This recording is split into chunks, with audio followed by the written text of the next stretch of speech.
selamat siang, selamat datang semuanya di podcast Digital untuk Bangsa. Di sini podcast kami melakukan obrolan yang santai namun tidak mengurangi maknanya. Hari ini saya Dewa Iridiaswari dari Pengadilan Negeri Denpasar akan memandu acara podcast ini bersama teman saya, Kak Irfan. Boleh dibantu perkenalannya, Kak?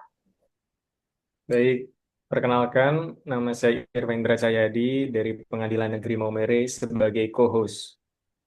Sebelumnya, selamat siang, salam sehat bagi kita semua. Kita akan bahas topik yang menurut kami penting banget di tengah dunia digital yang super cepat ini, yaitu apa sih makna cinta tanah air di era digital?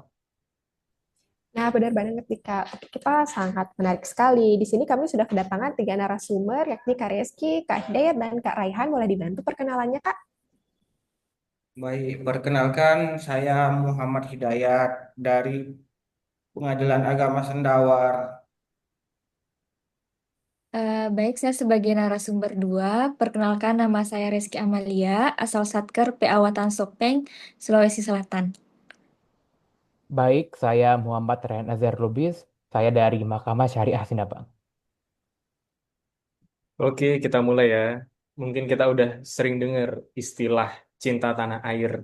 Tapi mungkin di kepala kita itu identik dengan perjuangan zaman dulu, yaitu perang, angkat senjata, atau upacara bendera. Nah, mungkin menurut tiga narasumber di era digital seperti sekarang ini masih relevan nggak sih? Sangat relevan, Kak. Tapi Kak Irfan, bentuknya memang berubah. Sekarang cinta tanah air bisa kita tunjukkan lewat cara kita bersikap di dunia digital. Dari hal sederhana seperti tidak menyebar hoak sampai mendukung UMKM lokal secara online. Wah, menarik sekali, Kak. Jadi sekarang untuk mewujudkan cinta tanah air itu tidak hanya dengan mengangkat senjata ataupun upacara bendera ya, Kak. Bagaimana tanggapan Kakak yang lain? Mungkin Kak Hidayat dibantu tanggapannya.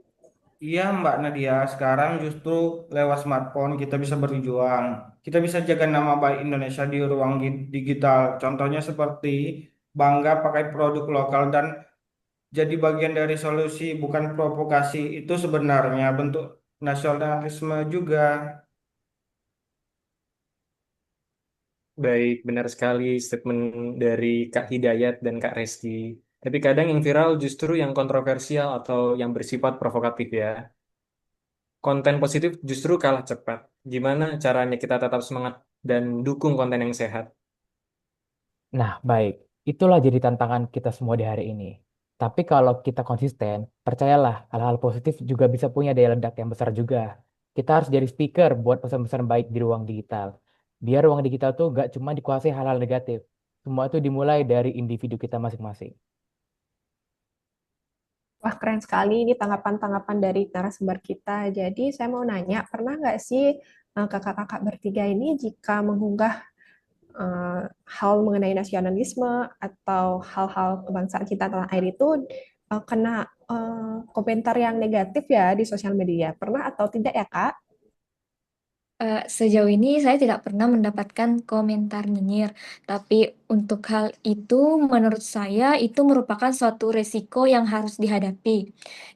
Justru ketika kita diam itu lebih berbahaya. Dan kalau kita benar-benar cinta bangsa ini, kita tidak boleh takut buat bersuara tetapi kita bersuara dengan cara yang santun dan bertanggung jawab. Setuju banget. Kadang cinta tanah air itu nggak kelihatan besar ya, tapi terasa dari tindakan kecil. Nah, menurut tiga narasumber, apa bentuk cinta tanah air yang sederhana tapi kuat dampaknya? Ini lagi buat tugas.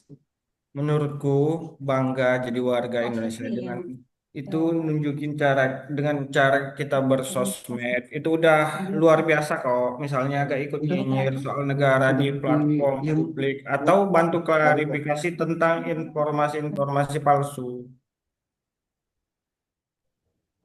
Wah, keren banget ya. Jadi di era digital ini untuk cinta tanah air juga bukan soal angkat senjata, upacara, tapi soal integritas, menjaga bagaimana kita menggunakan sosial media ya, Kak. Bener banget Mbak Nadia. Jadi di hari ini nasionalisme itu nggak harus lantang, nggak harus simbolis, tapi yang penting itu konsisten. Gimana caranya kita klik, share, dan posting hal-hal yang positif menjadi wujud cinta tanah air. Asal tujuannya membangun, itu sudah baik bagi bangsa ini, Pak. Kak. Nah, mungkin terakhir nih, satu kalimat dari kalian, apa sih arti cinta tanah air hari ini? Baik, dari saya dulu ya. Menurut saya bangga menjadi Indonesia dan tunjukkan itu setiap hari. Itu sudah cukup. Kalau dari saya Kak, bela negara itu dimulai dari pikiran kita sendiri.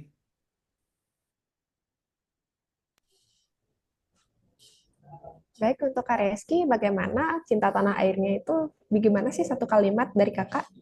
Kalau menurut saya, yaitu peduli walau lewat layar. Wah, keren sekali nih. Makasih banyak ya buat Kak Reski, Kak Hidayat, dan Kak Raihan buat obrolannya. Semoga semakin banyak anak muda yang sadar untuk mencintai tanah air itu bisa dilakukan setiap hari, mulai dari hal-hal kecil termasuk dunia digital.